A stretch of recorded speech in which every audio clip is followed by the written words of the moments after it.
We're already laughing. You know you're never gonna live this down. I know. I'm gonna Joe, watch this. You can't. The thing about the internet is it's there for the rest of your life, my life, and the rest of millennia. So. In the old days, you used to take care of things. So I want to see if you still got. I'm gonna hope I can. Joe Barry Carroll needs no introduction. He is, and this is This is a pretty good likeness. Yeah, it's a good likeness. As bobblehead goes. Yeah, it's what it is. It's number 22. Yeah. He is in town to Joe Barry Carroll Day. When you were growing up in Denver, did you ever think you'd have a Joe Barry Carroll Day? When I was growing up in Denver, I was just happy that someone talked to me about a scholarship to college, man. But no, I didn't see this. I think most guys that come up and do certain things, they don't see it coming. Yeah. You're hopeful that something good's going to happen, but you don't know the details of it. Yeah, and that is a true statement. Okay, how this show works, you can see those advertisements behind Joe's head. XXX, I think Joe's probably had a sandwich down there in his life. I don't know. Basham Reynolds and Hilton Garden Inn are sponsors of the show. And Joe, you have got a whirlwind weekend here, but and just with everything else that's going on. Purdue Indiana basketball is still 30-some years later is still a special game. Yeah, I understood that my freshman year, the guys were an hour early to go to the arena to play. So it's always been that. From that point on, you kind of know something special is brewing here. And it's always been that way. You know, in your game, and I think it was might have been your freshman year. I think it was when the national television game was on Sunday. I think it was one of the first time Purdue. It was the old big NBC Sunday basketball game, and you and Kent Benson went at it, and that's where you started to make a name for yourself. But injuring Kent Benson. Yeah, well, we're not going to say that. Now, Kent has actually been on this show, and he still remembers you fondly for that. Yeah. But I asked him how was he afterwards. I think he was trying to take a charge or something, and his back went out or something. Yeah, he had a back problem. But and Lee Rose, who is obviously was your basketball coach for 2 of your years after Fred Schaus, and Lee is I know you made in contact. Lee, watching from Charlotte today, he was on our show a couple of weeks ago. Talk about the fact 35 years ago, and again we're starting to use dates again, but that Big Ten. That's okay. I'll be 56 years old this year. Big Ten championship. They can probably tell. I think all this gray hair is probably giving them an indication that we're not just last. You can't year. still play, right? In my mind.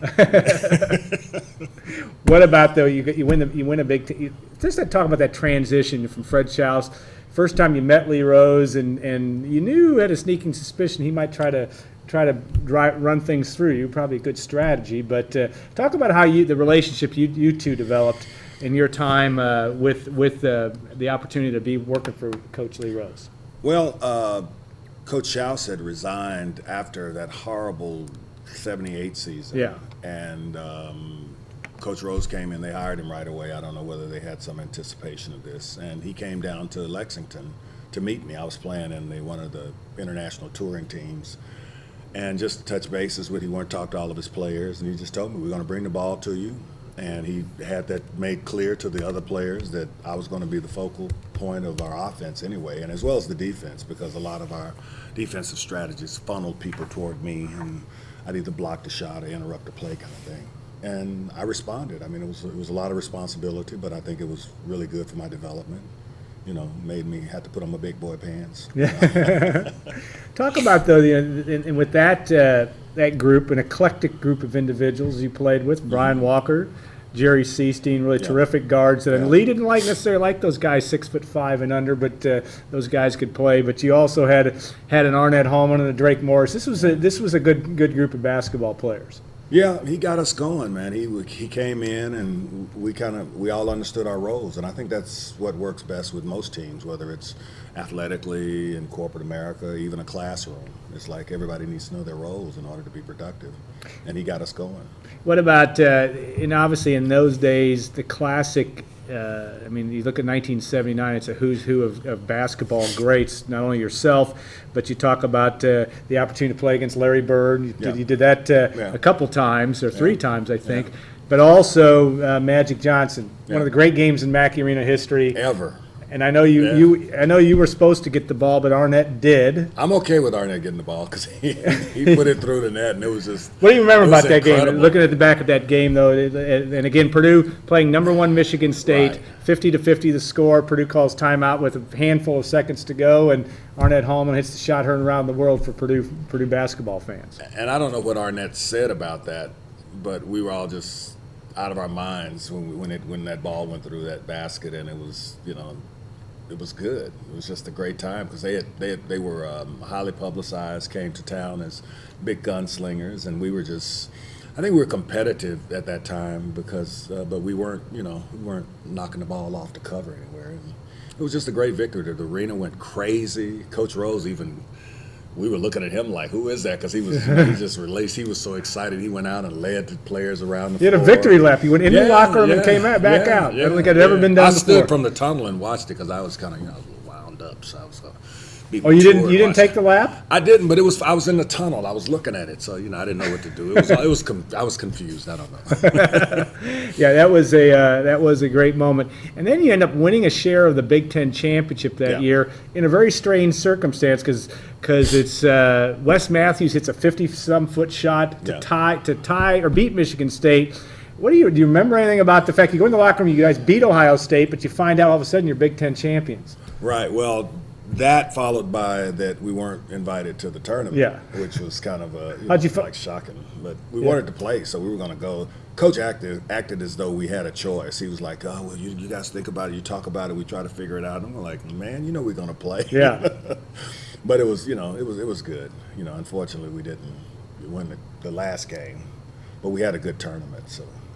And you have the opportunity, obviously, the next year to lead Purdue to the Final Four. I don't even have these pictures. Where's your library? This is by your library. We have all kinds of good pictures. Wow, you do. And we have we have the one I want to get to before another game against Michigan State. And Kim, I want you to pull up the picture of Joe with his mom, and really one of the great moments in the history of Mackey Arena, at least the most emotional moment I think I've ever seen in that building, in the fact that this is Senior Day 1980, and Joe, take us through that, because there were some machinations that went on to get that done, some discussions to get the roses and all that, at least according to Lee Rose. How did you get that pulled off? Well, we all remember things differently. Yeah. So I don't want to go against what Coach said when he was here. Yeah. But my memory of it was that we had I bought my mother a dozen roses before the game, and I handed them to Brian Masterson, the manager. Yeah. Yeah. And I asked him to put it behind the bench. Yeah.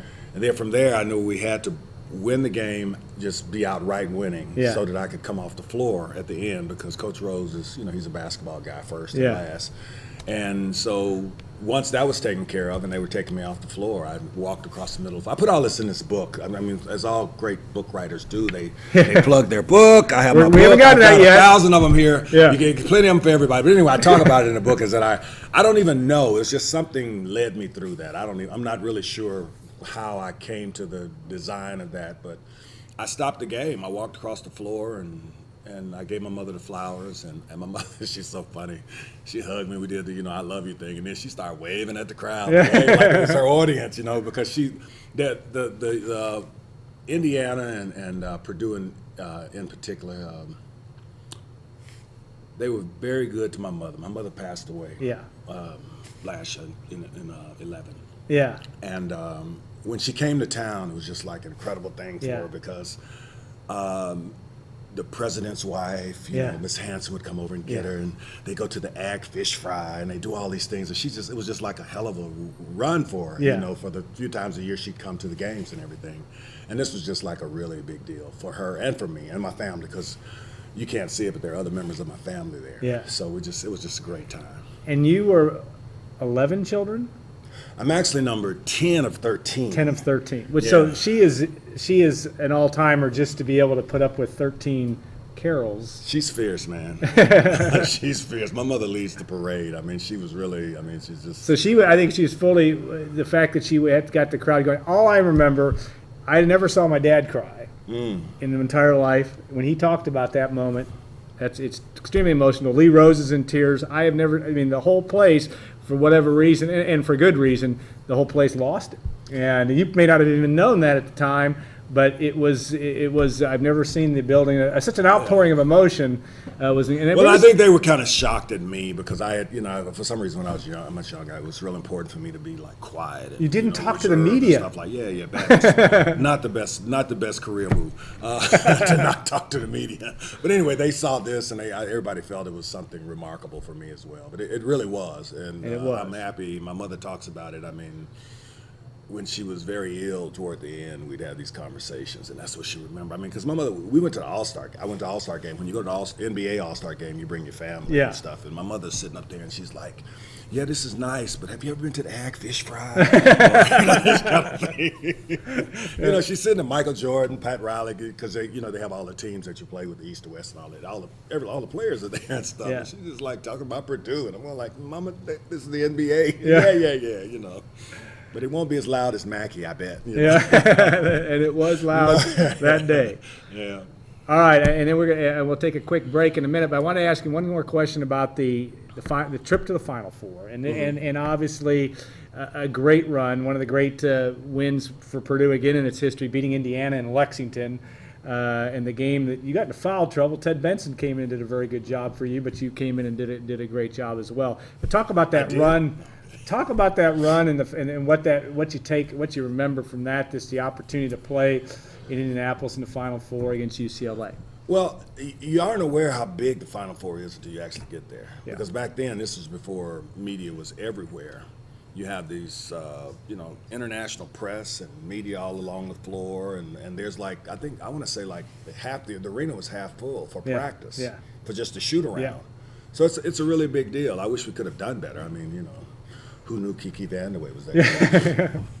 Brian Walker said a couple weeks ago when he was on the show, he said one of the things for you guys, and maybe for Brian because he was from Lebanon, the fact that you're playing only 60 miles away from home put a little, I mean, it wasn't like you're going off to L.A. to play in this thing. Did that have any impact in terms of?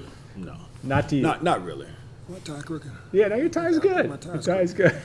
We're going to bring wardrobe in between. We're going to take a 2-minute break.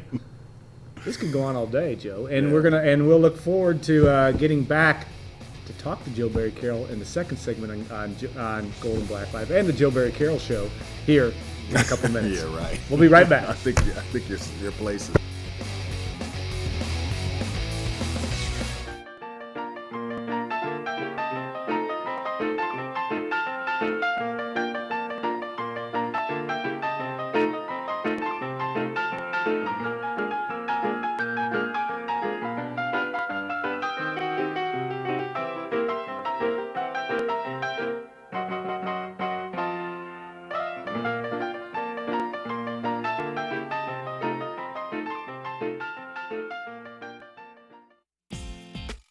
Purdue students, find your home away from home with Basham Rentals. Trusted for 3 generations to provide quality student housing.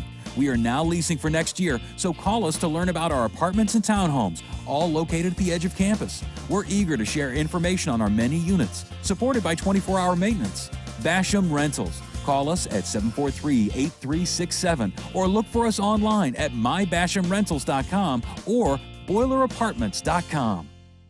Going to the Purdue game? Stay at Hilton Garden Inn, West Lafayette at the Wabash Landing. Your family will love the well-appointed guest rooms, the pool, whirlpool, fitness center, the breakfast buffet, and the amazing Hilton Garden Inn staff. Located just 4 blocks from Purdue University, Hilton Garden Inn has long been the choice for Purdue fans. Call today for a reservation and make Hilton Garden Inn your #1 choice.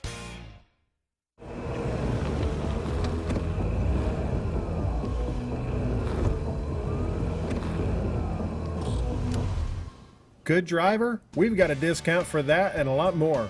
See State Farm agent Trent Johnson to make sure you get all the discounts you deserve on your car insurance. Saving you money? It's just part of being there. Call or visit Trent today. Like a good neighbor, State Farm is there. When you need to know what's happening in our community, it shouldn't matter what time of day it is or where you are. When you're on the go and need the latest news headlines and local weather forecast, make sure you have the WLFI app. Available for iOS and Android. Just go to WLFI.com on your smartphone web browser. Stay in the know with News 18 on the go and on our mobile app. Whenever and wherever you need to know news from where you live, it's available with the News 18 app.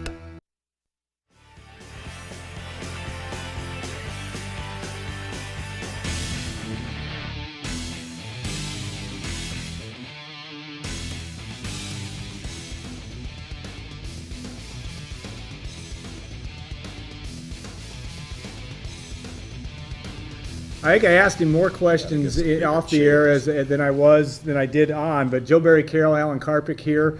Second segment, Golden Black Live. We now have an audience because our third segment folks are eagerly waiting to get under Stacy and Brian as well. Joe, and I know you've got other places to go. We'd like to have thought this is the only reason why you came to West Lafayette was to come on our show. But I really did. This was my destination. Those other people, I'm just trying not to hurt their feelings. Let's talk about as I have told people, and I was telling you off the air, I was a basketball manager for a couple of years when Joe was the manager. Junior and senior. People very misunderstood Guy because you made that mistake of not talking to the media. That was the first mistake. But secondly, that you were the funniest guy on the team. You were the E.F. Hutton of the group, that in a humorous way that when you spoke, you captured the room, but you were funny. You weren't a prankster necessarily. You just had that dry sense of that educated economics major sense of humor. Is that true? I hope there was something that I did in terms of the way I conducted myself that suggested to him. I mean, I know the coach enjoyed having his one of his top players not be all the way in trouble and skipping class and everything, because I was very serious-minded when I was here. Well, I still am, but especially trying to get out of college. I wanted to graduate, and if I could, have an MBA career. But graduation was really important to me. Yeah. Yeah. And economics was not a fluff major. You had to. Not for me. It may be for somebody, but they beat me in the head, man. I mean, I just dived at the finish line to get over that. But I'm grateful for that because it has been helpful. I manage money for high net worth families now, and it really helps. It's a good foundation for that.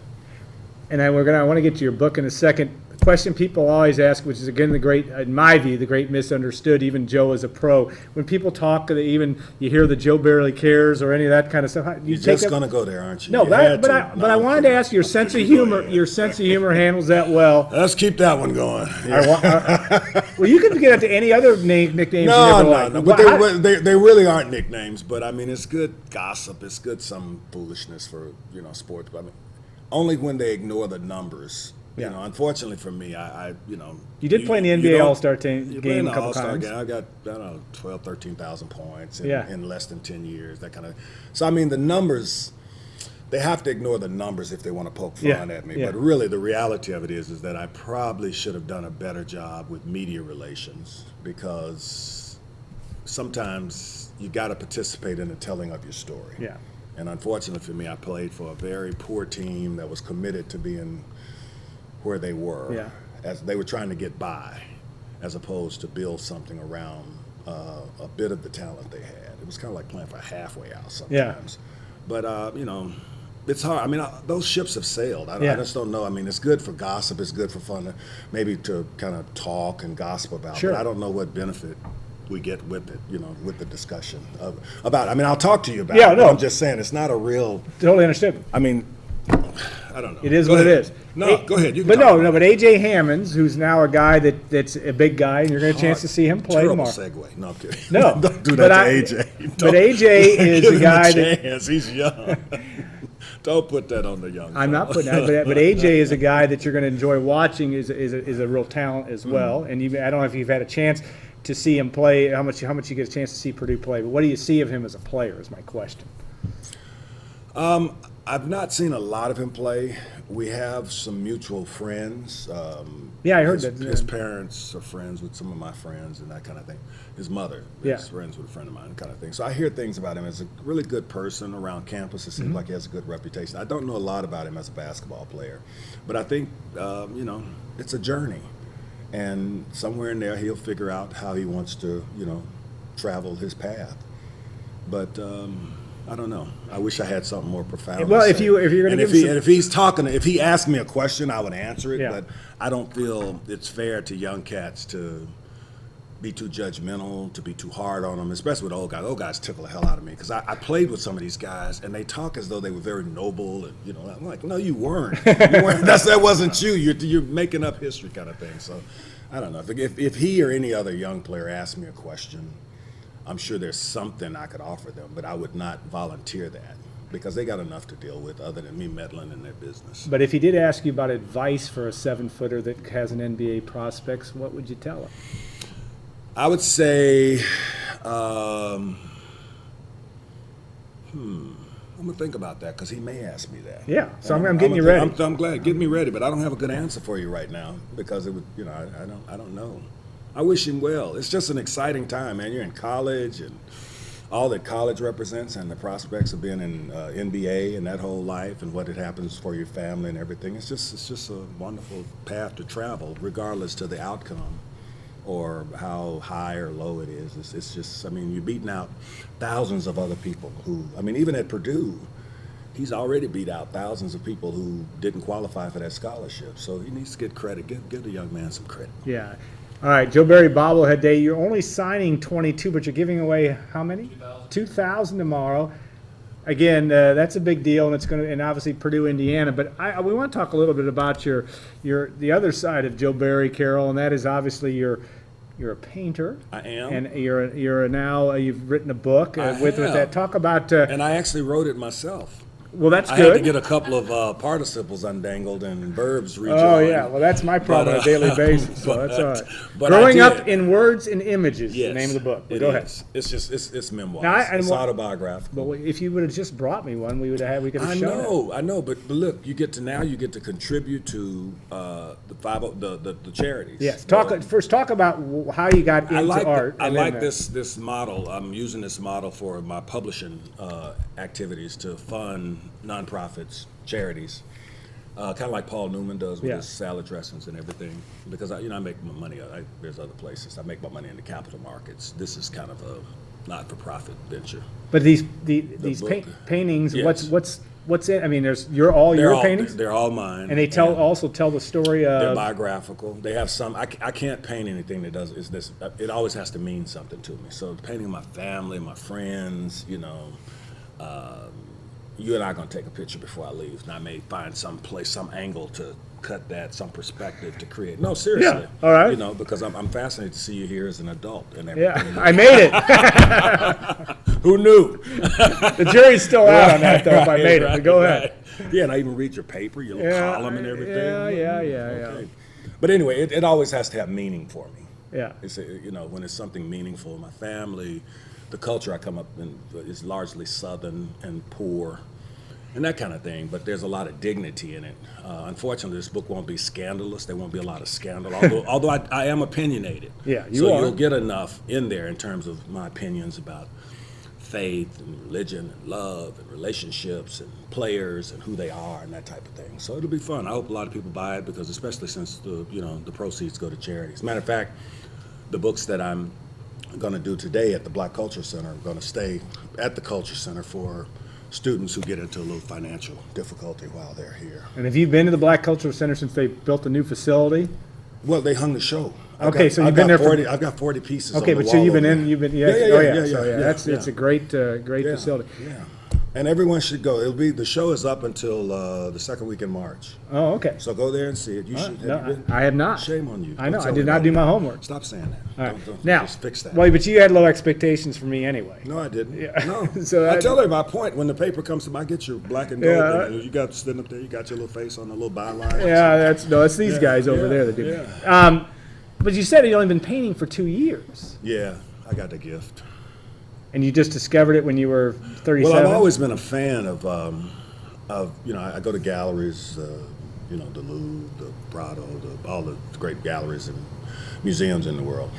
But a few years ago, I started doodling around because I wanted to understand perspective and space and composition and all that stuff.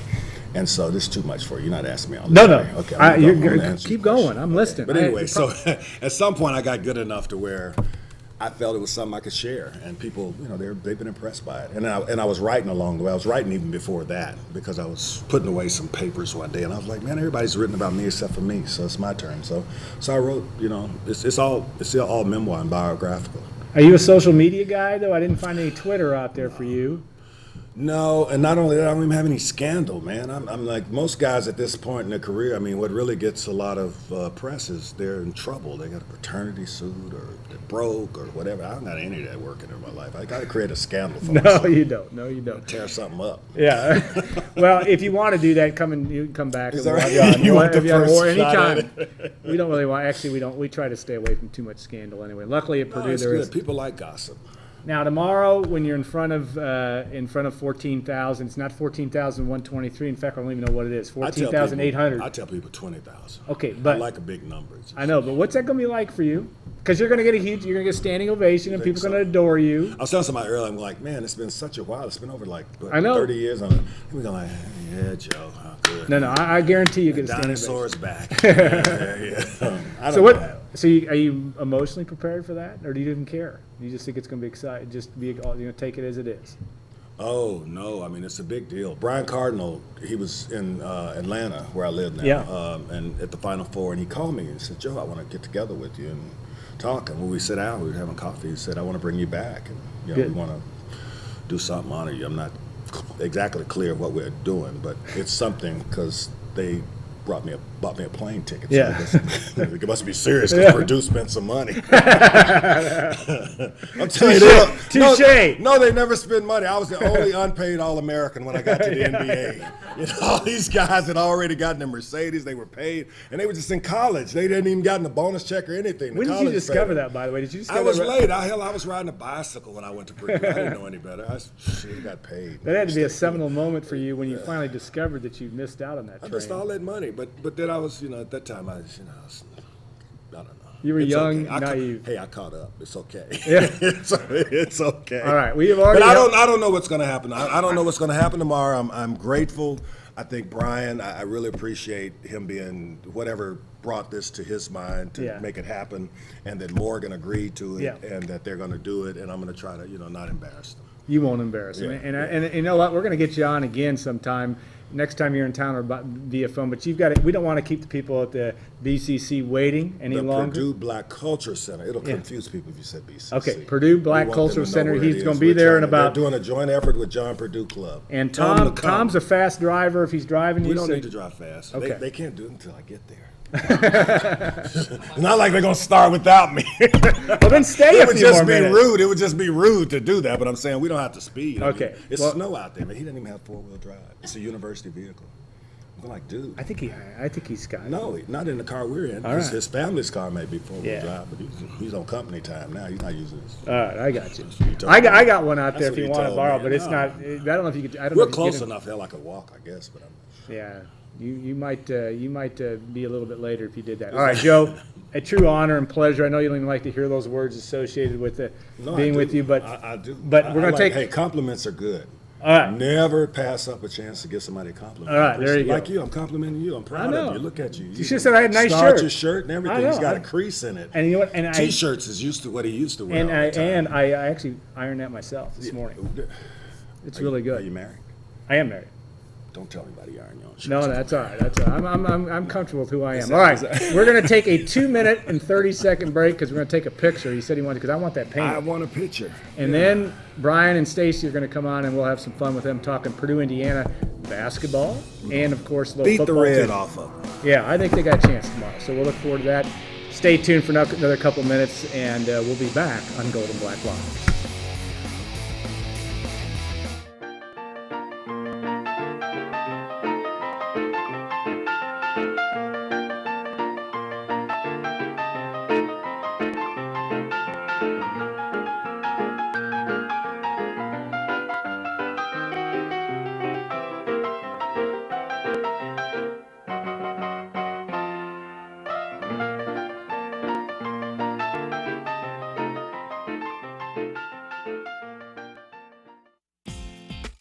Purdue students, find your home away from home with Basham Rentals. Trusted for 3 generations to provide quality student housing. We are now leasing for next year, so call us to learn about our apartments and townhomes, all located at the edge of campus. We're eager to share information on our many units, supported by 24-hour maintenance. Basham Rentals. Call us at 743-8367 or look for us online at mybashamrentals.com or boilerapartments.com. Going to the Purdue game? Stay at Hilton Garden Inn, West Lafayette at the Wabash Landing. Your family will love the well-appointed guest rooms, the pool, whirlpool, fitness center, the breakfast buffet, and the amazing Hilton Garden Inn staff. Located just 4 blocks from Purdue University, Hilton Garden Inn has long been the choice for Purdue fans. Call today for a reservation and make Hilton Garden Inn your #1 choice. When you need to know what's happening in our community, it shouldn't matter what time of day it is or where you are. When you're on the go and need the latest news headlines and local weather forecast, make sure you have the WLFI app. Available for iOS and Android. Just go to WLFI.com on your smartphone web browser. Stay in the know with News 18 on the go and on our mobile app. Whenever and wherever you need to know news from where you live, it's available with the News 18 app.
Q. Bobblehead doll again. We're still. This has been one of our more laid back and yet fun, and it's still going to be the last 12 minutes here. That ball Golden is Black so Line. tiny. It looks like a baseball. Yeah, he said. It's like a Nerf. He said as bobbleheads go, it's serviceable, but he's going to give away. I think it's did Tom say 2,000? 2,000. And then 22 will be signed by Joe Barry Carroll, his namesake or his number's sake, so to speak. And Brian and Stacy, welcome to the show. I just want to say that is the coolest guest we've ever had on the show. That dude's awesome. He is awesome. And the funny thing is, he's right. I was so glad to hear him admit about his inability to talk to the media. That was a mistake. He's the funniest guy. As I said, I was around basketball as an undergrad for 4 years, and he's really was the funniest guy we had, and you never would have known it. He just is he is that type of personality, very misunderstood, and he did answer the Joe Barely Cares question, which I appreciated. But I thought he was entertaining. All right, we are talking. Purdue does have a basketball game tomorrow, and it's a big one.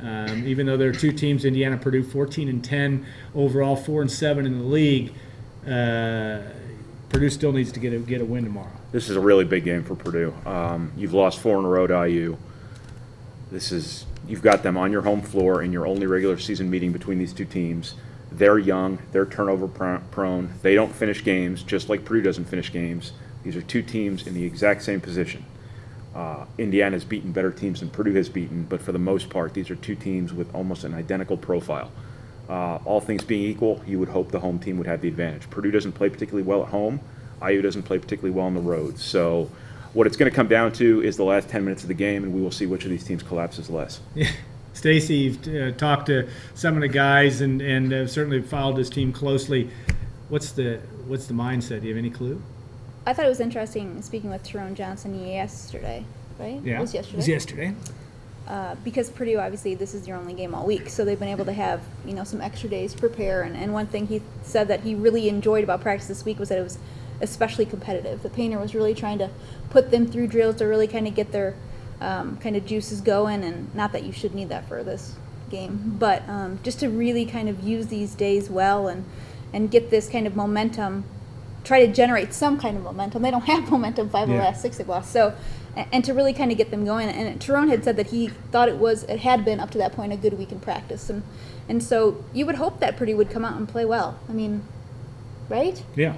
I think that's the thing. It's just like I was telling Brian, who's going to win? Well, who's going to show up? Like what version of Purdue are you going to get? I still feel like you don't know. I mean, you would hope it would be the good version, and if it is, then they can win easily. But if it's not, then, like you said, it can be 10 minutes, and you're like, well, I have no idea what's going to happen. Indiana's meltdown, though, Brian, on Wednesday. I feel like I'm really short. Did you boost your chair? that's I all right, you can did. do it. I like to look tall. Yeah. And Makes me and authoritative. And then Hannah Pereira's issue last night makes for a different type of situation, I guess. But Indiana may be reeling in some ways, and yet the last 2 years in Mackey Arena, they've beaten Purdue by a combined 54 points, I think it is. It's more than that. It was more than that, wasn't it? Oh, wait, in Mackey Arena? Yeah, Oh, in in Mackey. Yeah, in Mackey. 37 and 17. But my point is, this, Indiana, the loser of this game may not make the NIT. The winner of this game might not make the NIT. Yeah, it's That's possible. the other thing for Purdue is that if you want to do anything after this season's over with, you have to win your home games and you have to beat your beatable opponents, or else you're in a position where you have to beat all the seemingly less likely to be beaten opponents. And you have a team that's 14-10, same as you, on your home floor. They turn the ball over too much. They collapse in the final 10 minutes of games. If Purdue wants to do anything after the Big Ten tournament of note, and I'm on the record saying you turn down the CBI if you're in that position again. If you want to go to the NIT, Purdue has to win this game Saturday. Yeah, because your 14 wins, you just do the numbers. Yeah. Purdue will only be a favorite in one more game, and that'll be arguably Northwestern at home. That's what I was just going to say. Who are the beatable teams left on their That's it. schedule? Well, They're all beatable. Northwestern at home.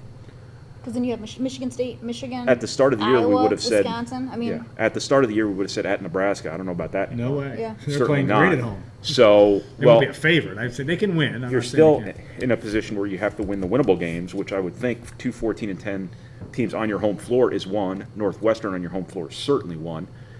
And then you were already in a position where you have to beat teams you're not going to be favored to beat. Whether it was the NCAA tournament talk we had a couple weeks ago Yeah. that has since kind of Fizzled. faded as Purdue has. But if Purdue wants to do anything, they are going to have to, from a sheer number standpoint, from a win count number, they're going to have to beat a Michigan, a Wisconsin, Right. a Michigan State anyway. So now it's just a matter of you can't lose the ones that you should get. I'm not saying Purdue should get Indiana, but I'm saying 2 14-10 teams on your home floor. Yeah, gotta win. You should have a real good shot to get that, and I think Purdue has to get this one just from that perspective alone. And never in the history of the building has Purdue lost 3 straight times to Indiana, and in the history of Mackey Arena. So, again, and the fact that you lose by 37 at home, I don't know what that means. It means nothing, but I think it does to fans a little bit. Purdue fans are, I think, having a hard time with the notion that Indiana's had its way with Purdue of late. Yeah, in terms of talking about what impact the last 2 seasons have on this year's game, they have nothing to do with it because this is an entirely different no, Indiana right. team. No question. They were all shooters. They were all experienced guys. They were guys who And they were came really up good, too. playing a lot as freshmen. They were really talented. This is an entirely different team, both in its experience level, how it plays, the complexion of its roster. Last year they were all shooters. Now they're all run and jump guys. They're an entirely different team. They don't rely on the three-pointer anywhere near as much as they did last year. I think they make the fewest threes of anybody in the Big Ten. I think they shoot an okay percentage, but they're going to throw a lot of different defenses at Purdue, as opposed to having that one guy who really makes them go on defense in Victor Oladipo. So I think last year's results are absolutely irrelevant to this year's game. Yeah. All right, Stacy's been up since, well, you didn't get up at 6 a.m. You probably got up at a long time before that. Mm-hmm. You were at workouts today working on a story. Obviously, 6 a.m.s or it's start on Tuesday, right? Correct. But talk a little bit about that and what you're seeing in terms of Daryl Hazel's 2014 version getting ready to prep for spring ball. Right, they just wrapped up this today then the testing phase of this winter off-season program, mostly strength, did some conditioning, but that's going to really ramp up next week. Like Alan said, at 6 a.m.s, workouts that are, then the coaches are there. This was just, there were no coaches allowed, so Dwayne Carlisle and Doug Davis were really kind of running the show over the last 4 weeks or so. You can definitely see guys are bigger. Robert Kugler, especially in the shoulders and the neck. I could go down the list. There are a lot of guys. And just the numbers they put up, I was there on Monday when they did like 4 different tests. And then today it was the whole team at 6 a.m. and they only did squats, but I think there were, I'm trying to remember, 18 guys who squatted at least 500. I think that's what I was told today. So all those numbers will be in the next Glossy magazine. But and that was 7 more than at this time last year. And then the speed and agility numbers were up. The body fats were down. I mean, number-wise, looks good. Looks good. So now, what do you do with it? Yeah. Write a story. Right, write a story. But I mean, but really though, it was encouraging. It was interesting to be a part of that and really watch kind of the team trying to grow as a unit, and support each other and really encourage guys, and just how they rallied around a guy who was trying to get a PR and just kind of the excitement. And I think that's a small part, but it can be a big part too, to get those guys really bonding together. And I know that Dwayne Carlisle had said that he thought that was better just in the last 4 weeks than it was last year. So could mean good things. But can't mean much worse. Yeah, that's true on that front. Big news on the recruiting front this week, obviously, with another quarterback commitment. Yeah, obviously a good start for Purdue. That was the guy they wanted at quarterback, maybe one of the guys they really wanted overall, one of their top overall prospects. I know Purdue was able to identify, and we're talking about the quarterback, Elijah Sindelar from Princeton, Kentucky. Obviously, a guy Purdue got on early in the fall, really made a strong impression with from an academic standpoint and a football standpoint. Jared Parker, Purdue's recruiting coordinator, did a really good job going down there, striking up a relationship and getting that done. And that's a good start for Purdue to recruiting. Purdue is way ahead in recruiting in 2015. What will come of it, we don't know, but obviously there's some early returns. At this time a year ago, they were so far behind. They didn't have a recruiting coordinator in place. And I don't believe they'd offered anybody in Indiana yet. The first offer they extended in Indiana last year was Terry McLaurin, who ended up at Ohio State. And I can tell you for a fact, they didn't even know who Terry McLaurin was at this time a year ago. And now they've already got offers out to, I believe, 12 kids from Indiana. And I think all of them, with the exception of maybe 1 or 2, have already been on their campus and struck up some kind of relationship. And it seems like a pretty deep class in Indiana. So if Purdue's able to get 3 or 4 of those guys from the state too, they're going to be off to a pretty solid start. Okay, we're down to our last couple of minutes, but Stacy, you look at, and you're also writing a story for the Glossy on a spring football preview. What early on, it's going to be interesting because you don't have an offensive line that may not look at all like what you see come August 30th. Give me a couple storylines on spring ball. Yeah, I think that's the interesting. That starts on March 6th, and the interesting thing is this the group that's out there this spring is not going to be most likely what we see in the fall. Not only from the offensive tackles, because there are literally like 3 of them right now, and I think 11 overall offensive linemen, if that's correct. Yeah, I think that's right. No, I forgot Barron. Kirk Barron. I mean, I forgot he was here. Yeah. I didn't forget him. Sorry. I'm You sure. never He would seems like a forget guy who Kirk would Barron. watch the show. doesn't Yeah. Sorry, He was Kirk. tweeting about it earlier, so that's good. So, and then on the defensive side too, you look at there's hardly any depth at the defensive end. The secondary is pretty thin. Linebacker we're assuming that Robinson and Bentley are gonna come in and play right away. So it's gonna be a really interesting spring because I'm assuming Daryl is going to try to kind of pinpoint some intangibles maybe of okay, let's get tougher, let's find leaders, because it's just gonna be a different team. It's gonna be interesting in that sense because you'll see guys maybe playing a lot of reps that won't play at all in the fall. Yeah, interesting to see. All right, Purdue, Indiana, your prediction on the site will be what? I've been burned by it all season long, but I'm going to give Purdue the benefit of the doubt. I just think that, these are two pretty even teams. I think Purdue's strength being rebounding, I think that offsets some of IU's strength. I think IU, obviously has struggled in adverse environments. I think the arena will be pretty energetic. I think obviously Indiana turns the ball over a lot. Purdue turns the ball over a lot, but not as much.